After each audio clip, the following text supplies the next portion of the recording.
Hi friends. आज जो है मैं आपके लिए एक इम्पोर्ट रेंज की मास्टर शीट लेके आया हूँ। तो इस इम्पोर्ट रेंज की मास्टर शीट के अंदर क्या फैसिलिटी है, तो अपन जब भी इम्पोर्ट रेंज लगाते हैं तो आप देखते हो कि जब भी आपका डेटा जो है एक लिमिट से बाहर हो जाता है तो आपको एक रेफरेंस एरर करके एक एरर शो होता है।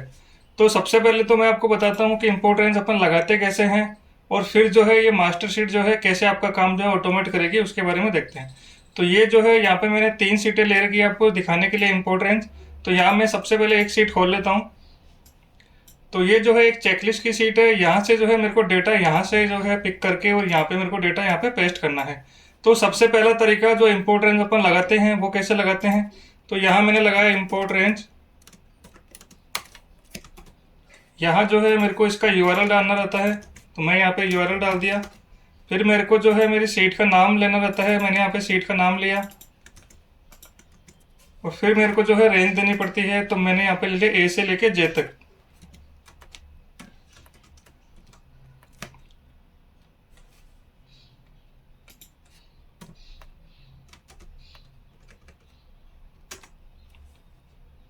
तो ये मैंने इंपोर्ट रेंज का फॉर्मूला लगाया और यहाँ पे जो है मेरा डेटा जो है यहाँ पे उठ के मेरा डेटा आ गया है।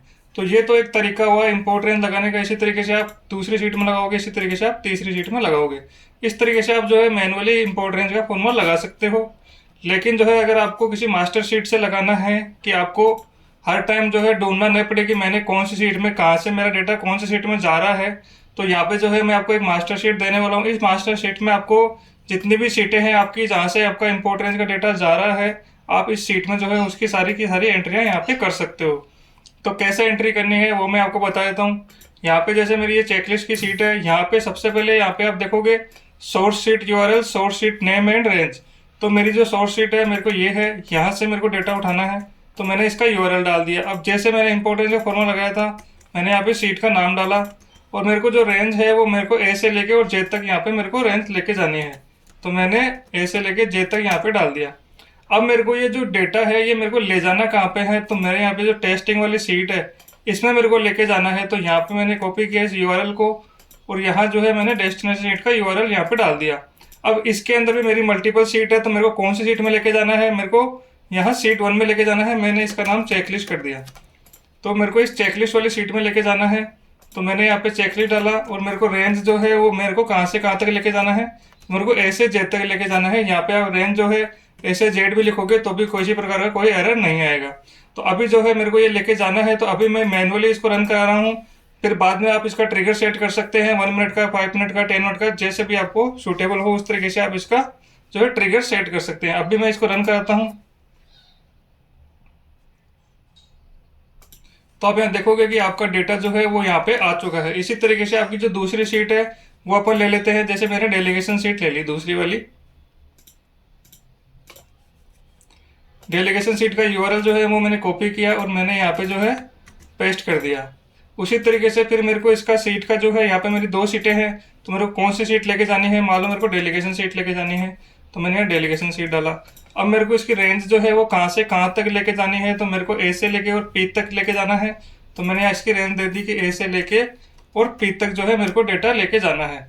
ये आप A2 से भी ले सकते हो, डायरेक्ट पूरा कैसे भी आपको जैसे सूटेबल हो वैसे आप यहाँ पे डेटा ले सकते हो। अब जो है मेरे को ये लेके कहाँ जाना है, तो मैंने एक टेस्टिंग फाइल बना रखी है, इसी में मेरे को सीट 2 के अंदर लेके जाना है। मैंने इसका नाम डेलीगेशन कर देता हूँ। तो मैंने इसको इसी यूआरएल पे लेके जाना है, मैंने यहाँ पे यूआरएल डाल दिया और जो है मैंने इसका सीट का नाम दिया और यहाँ पे मैंने ए से लेके जेड लिख दिया। आप यहाँ से ए से लेके पी लिख सकते हो, ए से लेके जेड लिख सकते हो, कुछ भी लिख सकते हो, इसमें कोई प्रकार की कोई एरर नहीं आएगी और आपको जस्ट यहाँ पे रन करा देना है। तो आप यहाँ देखोगे चेकलिस्ट का डेटा आपका यहाँ आ रहा है, डेलीगेशन का डेटा आपका यहाँ पे आ रहा है। इस तरीके से आपका जो है डेटा इस तरीके से आ जाएगा। अभी आप हम तीसरी सीट और ले लेते हैं। तो यहाँ जो है मेरी तीसरी सीट है, मैंने इसको खोला।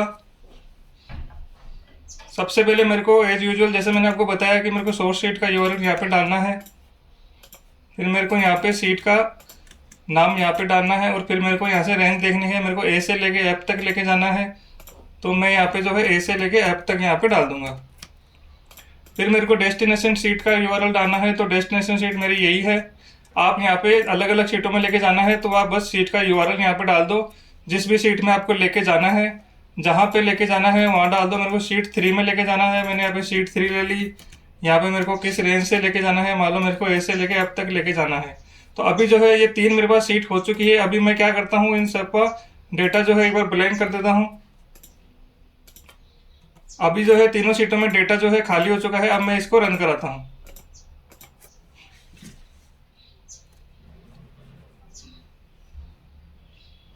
तो आप यहाँ देखोगे कि तीनों सीटों के अंदर जो है आपका डेटा यहाँ पे आ चुका है। इसी तरीके से ये मैंने एक जगह बनाए हैं, आप इसको मल्टीपल लोकेशन पे बना सकते हैं। उसमें कोई भी प्रकार की कोई प्रॉब्लम नहीं आने वाली है।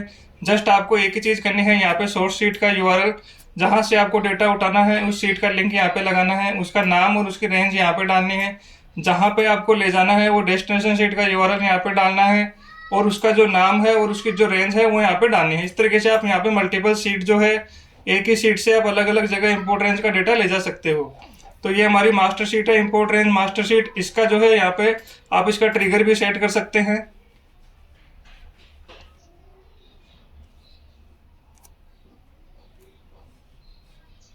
यहाँ पे आप देखोगे, यहाँ पे आपके जाओगे तो यहाँ ऐड ट्रिगर का ऑप्शन आता है। आप यहाँ पे जो कि मेरा ये फंक्शन है ये आपको सेलेक्ट कर लेना है।